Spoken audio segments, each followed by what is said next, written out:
Freelancing শুরু করতে চাচ্ছি, কিন্তু কোনটা শিখবো মাথা কাজ করছে না। এরকম কনফিউশনে যারা রয়েছেন তাদের জন্যই এই ভিডিওটি। আশা করছি আপনাদের কনফিউশন এবং সন্দেহ দূর হয়ে যাবে। আপনার জন্য কোনটি ভালো হবে সেটি যাচাই করার জন্য আপনাকে কিছুদিন সময় নিতে হবে।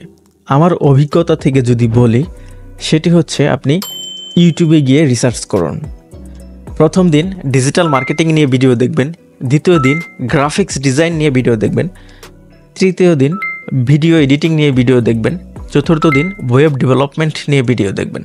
এভাবে করে 7 দিন 7টা স্কিল নিয়ে রিসার্চ করুন এবং যেটি আপনার ভালো লাগবে এবং আপনি ফিল করবেন যে এটি আমি করতে পারবো, সেটি শুরু করুন। বাট ইউটিউবে গিয়ে সার্চ করবেন না যে কোনটি শিখলে বেশি ইনকাম করা যাবে। তাহলে আপনি দেখবেন ভিডিও এডিটিং করে কেউ কোটিপতি হচ্ছে, কেউ গ্রাফিক্স ডিজাইন করে কোটিপতি হচ্ছে, আবার কেউ ওয়েব ডেভেলপমেন্ট করেও কোটিপতি হচ্ছে।